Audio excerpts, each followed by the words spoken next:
Hello everyone, আসসালামু আলাইকুম। কেমন আছেন সবাই? মালয়েশিয়া আমাদের তৃতীয় সকাল, আর মালয়েশিয়ার নতুন একটা ব্লগে সবাইকে স্বাগত জানাচ্ছি। আজকে যাব কেএলসিসি টুইন টাওয়ার, আর সাথে থাকবে কিছু কেনাকাটার ভিডিও। দুপুরের খাবারটা খাওয়ার জন্য চলে এসেছি মালয়েশিয়ান আর পাকিস্তান মিক্সে একটা দোকান। গরুর কিমা ভুনা আর নান রুটি দিয়ে আমরা আজকে দুপুরের খাবারটা শেষ করে নিলাম। এখন আমরা চলে এসেছি খুব সুন্দর একটা শপিং মলে কিছু চকলেট কেনার জন্য। এই চকলেটের স্টোরে এসে আমি আগে ঘুরে ঘুরে দেখছিলাম কোন চকলেটগুলো বেশি মজা হবে। এটা যেহেতু রমজানের আগের ভিডিও, আর এখানে কিন্তু রমজান আসার আগে রমজান উপলক্ষে খেজুরের উপর বিশেষ ডিসকাউন্ট চলছে। এই ফ্লোরটাতে দেখলাম সব ধরনের আইটেম আছে, জায়নামাজ থেকে শুরু করে চকলেট থেকে শুরু করে ব্যাগ পর্যন্ত সবকিছু। এই ব্যাগগুলো কিন্তু 40-50 প্লাস RM ছিল দাম, যেটা বাংলা টাকা কনভার্ট করতে গেলে 1200 থেকে 1500 টাকার ভিতরে পড়ে যায়। কেনাকাটা শেষ করে বাসায় রেখে এসেছি, আর এখন যাব আমরা KLCC twin tower. Grab apps দিয়ে একটা ট্যাক্সি ভাড়া করে নিলাম। আমাদের এখান থেকে যেতে প্রায় 20-22 মিনিটের মতো লাগবে। এরই মধ্যে আমরা পৌঁছেও গিয়েছি টুইন টাওয়ারে, আর এই টুইন টাওয়ার দেখার জন্য আমার ছেলে ভীষণ এক্সাইটেড। ওকে বললাম এখানে একটু দাঁড়াও, তোমার ছবি তুলে দিই, কিন্তু ছবি কিছুতেই তুলবে না। ওর মেন আকর্ষণ হচ্ছে ও পানিতে গিয়ে গোসল করবে। মানে এখানে কিন্তু খুব সুন্দর একটা সুইমিং পুল আছে বাচ্চাদের। এই তো সামনে চলে এসেছি, মানে সুইমিং পুলের সামনে, আর আমার ছেলে দৌড়ে দৌড়ে যাচ্ছিল, কারণ ওর খুবই মন চাচ্ছিল ও সুইমিং পুলে গোসল করবে। এখানে এত পরিমাণে গরম ছিল, আমি যেহেতু হিজাব পরা মাস্ক পরা ছিলাম, আমার কাছে মনে হয় গরমটা আরো বেশিই লাগছিল। এদিকে এত গরম, আমার ছেলে পরে পানি খেয়ে নিচ্ছিল, আমি ওকে বলছিলাম একটু পর পর পানি খেয়ে নিতে। এই তো ওই যে সামনে দেখা যাচ্ছে ব্লু কালার, ওইটাই হচ্ছে বাচ্চাদের ছোটখাটো একটা সুইমিং পুল। আমার ছেলে দৌড়ানো দেখেই বুঝতে পারছেন ও কতটা এক্সাইটেড এখানে আসার জন্য।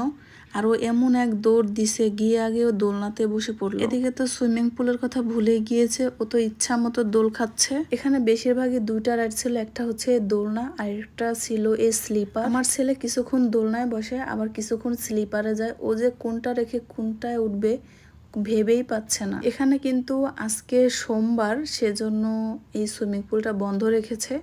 আমার ছেলে এখনো পর্যন্ত জানে না যে সুইমিং পুলটা বন্ধ, কিন্তু শোনার সাথে সাথে অনেক কান্না করবে আমি জানি। যাক, দেখা যাক পরে কি হয় যখন ও জানতে পারবে। এখন তো স্লিপারে দৌড়াদৌড়ির ভিতর আছে, ওদিকে ততটা মন যায়নি। তো যখন ওর মনে পড়বে যে ও আসলে এখানে কি জন্য এসেছে, তখনই ওর কান্নাকাটি শুরু হয়ে যাবে। এখানে এত পরিমাণে গরম ছিল আর এত পরিমাণে রোদ ছিল, একটু পরপরে মন চাচ্ছিল শুধু ঠান্ডা পানি খাই। এরপরে আমার ছেলেকে বললাম চলো একটু ছায়া যায়, এখানে প্রচুর পরিমাণে গরম লাগছিল। এই গাছটার পাশ দিয়ে যাওয়ার সময় খুবই অবাক হলাম, এত বড় বড় কাঁটা। এই যে লোকটাকে দেখছেন, ইনি কিন্তু একজন মালয়েশিয়ান প্রবাসী ভাই। উনি 12 বছর যাবতে মালয়েশিয়া আছে, তবে এইখানে কাজ করছে, মানে এই কেএলসিসি টুইন টাওয়ারে কাজ করছে 5 বছর যাবত। তো ওনার সাথে অনেকক্ষণ গল্প করলাম, কথা বললাম, খুবই ভালো লাগলো ওনার সাথে কথা বলে। এরই মধ্যে কিন্তু ও জেনে গিয়েছে যে আজকে এটা অফ, আজকে এখানে নামা যাবে না, আর সেজন্য দেখেন কিভাবে মন খারাপ করে বসে আছে। এমন ভাবে বসছে, এখান থেকে আর ওই সুইমিং পুলটা দেখা যায়। এখানে নাকি প্রতি সোমবারই বন্ধ থাকে, আর সেটা আমরা জানতাম না, না জেনে আমরা আস্তে আস্তে সেই সোমবারই এসেছি। আর আমার ছেলের মনটা ভীষণ খারাপ হয়ে গেল। এরই মধ্যে একটু মেঘ হতে না হতে এমন ভাবে বৃষ্টি পড়ছে। ছোট ঘরটাতে যাওয়ার আগে আমরা ভিজে টিজে প্রায় 40-50 মিনিট বৃষ্টি হওয়ার পরে থামলো। এরপর আমরা ওখান থেকে বের হয়ে আর একটু সামনে যাব। সুইমিং পুলে যেহেতু গোসল করতে পারলোই না, সেজন্য একরাশ দুঃখ কষ্ট নিয়ে বলল সে নাকি আবার দোলনায় চড়বে। তখন ভাবলাম যাক, বেচারি কান্নাকাটি তো থামাইছে, এবার দোলনায় একটু কিছুক্ষণ চড়ে নিক, তাও ওর ভালো লাগবে। এই জায়গাটা দেখতে খুবই সুন্দর লাগছিল, তবে এত পরিমাণে বৃষ্টি হয়েছে, মানে বৃষ্টির পানির জন্য হাঁটাই যাচ্ছিল না, যেহেতু মাটি, তো এখানে পাড়া দেওয়ার সাথে সাথে পা দেবে যাচ্ছিল।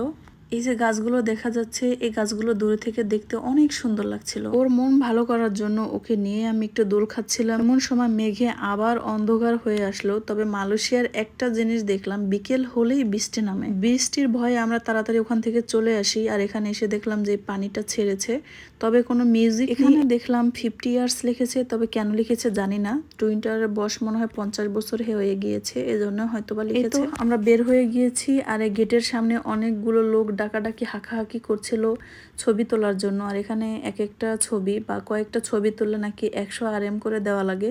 এটা আমাদেরকে ওই বাঙালি ভাইটাই বলেছিল, যাতে আমরা এখানে ওদেরকে দিয়ে ছবি না। এখন আমরা যাচ্ছি কেএল টাওয়ারে, আর এখান থেকে আমরা হেঁটেই যাচ্ছি।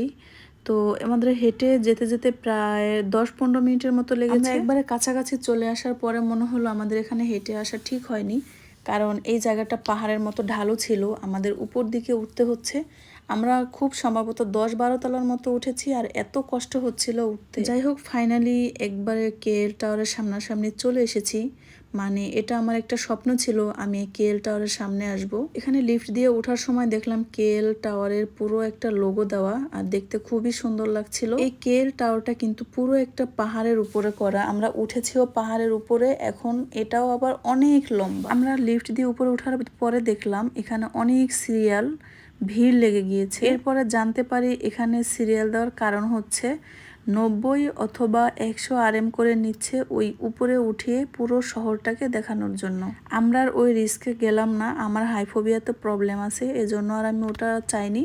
তো এখানে একটু ঘুরে ফিরে আমরা হোটেলে চলে যাব। বিকালের দিকে যেহেতু বৃষ্টি হয়েছে, আর এখানে কিন্তু সবগুলো আর্টিফিশিয়াল ঘাস লাগানো ছিল, এই ঘাসের ভিতরে পানিগুলো চপচপ করছিল। প্রচুর বৃষ্টি হয়েছে, পানিগুলো যাওয়ার মনে হয় জায়গা ছিল না, আর পাড়া দিলেই মনে হচ্ছিল পানি উপরে উপরে উঠে আসছে। যাই হোক, এখন মোটামুটি অনেকটা রাত হয়ে গিয়েছে, এখন আমরা বাসায় ফিরব। বাসায় ফেরার আগে আমাদের কিছু কেনাকাটা বাকি ছিল, মানে বাচ্চাদের জন্য, তো সেগুলোই আমরা এখন কেনাকাটা করে নিচ্ছিলাম। এখানে বাচ্চাদের জন্য নিয়েছি একটা চকলেট কর্নফ্লেক্স, এরপরে নিয়েছিলাম একটা নিউটেলা, কিছু চকলেট, বডি ওয়াশ, আরো অনেক কিছু নিয়েছি। এই মার্কেটটার নাম শুনলে ভীষণ হাসি পায়। মালয়েশিয়া যারা প্রবাসী থাকে বা যারা ফ্যামিলি থাকে তারা অবশ্যই চিনবে। এই মার্কেটের নাম হচ্ছে লুলু মার্কেট। এমন আজব নাম, তাই না? তবে লুলু মানে কি মালয়েশিয়ান ভাষায় যারা আছে বা যারা বোঝে তারা বলতে পারবে। এদিকে হাঁটতে হাঁটতে আমার ছেলের পা ব্যথা হয়ে গিয়েছে, এখন সে বলছে সে নাকি বাচ্চাদের মতো এই গাড়িতে উঠবে।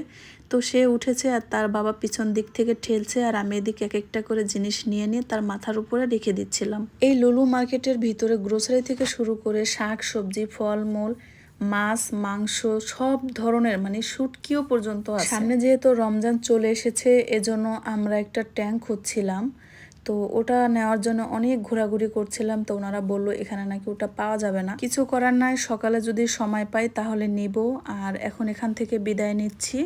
সবাই ভালো থাকবেন, সুস্থ থাকবেন, আমাদের জন্য দোয়া করবেন। আল্লাহ হাফেজ।